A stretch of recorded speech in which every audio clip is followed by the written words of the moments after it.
N.W.J, the world's most dangerous boxing platform.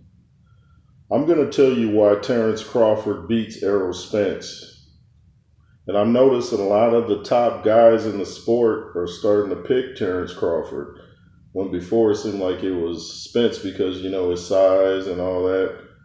But this fight's going to come down to character. Not saying that Errol Spence doesn't have character. I'm just saying Crawford lives more like a fighter outside of the ring.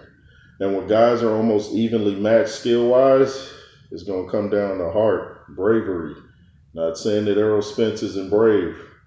I'm just saying Terrence Crawford lives more like a fighter outside of the ring. We haven't heard of any incidents with him, since he's been professional.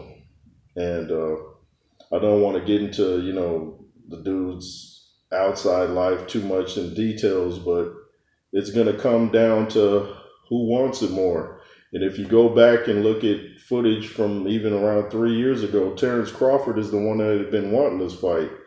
Spence was the one coming up with excuses like, well, I might move up and fight. I think he said Canelo or move up to fight somebody. He said 60-40. He kept coming up. Anytime somebody would ask him about Terrence Crawford, he would have a reason not to fight when Terrence Crawford wanted to fight. And usually when that happens, that means the person that says that kind of thing doesn't really want to fight. And when fighter A chases fighter B, fighter A usually wins. I'm going with Terrence Crawford big, and I was saying maybe late stoppage or decision.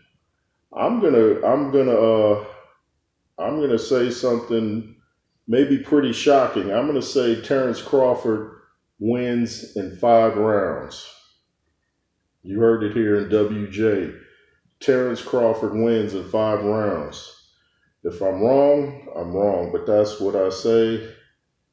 That's my story, and I'm sticking to it.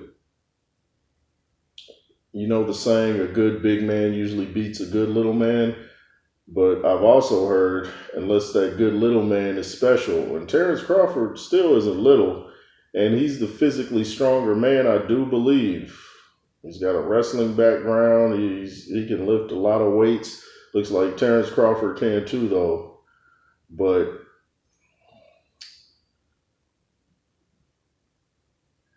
you have to go with the guy that seems to want it more. And actually, Terrence Crawford has more in his tool bag than Errol Spence. He does the switching up from southpaw to right, which I don't really like, but he does it and it's effective for him. And he kind of fills you out and then adapts, whereas Errol Spence kind of just seems to wear you down. He just kind of puts on pressure and he has one mode, when Terrence Crawford has a couple different ways he can beat you. And I believe he's the harder puncher. I believe he's faster. So we'll see. We'll see what happens at the weigh-in. But that's why I'm picking Terrence Crawford big in this fight. And I know there's still a lot of people saying Errol Spence because he's the bigger guy. But I don't really think that's going to be that much of a factor. And I don't think it's that much of a size difference. He's bigger, but I don't think it's like, going to be so like, whoa, he's so much bigger.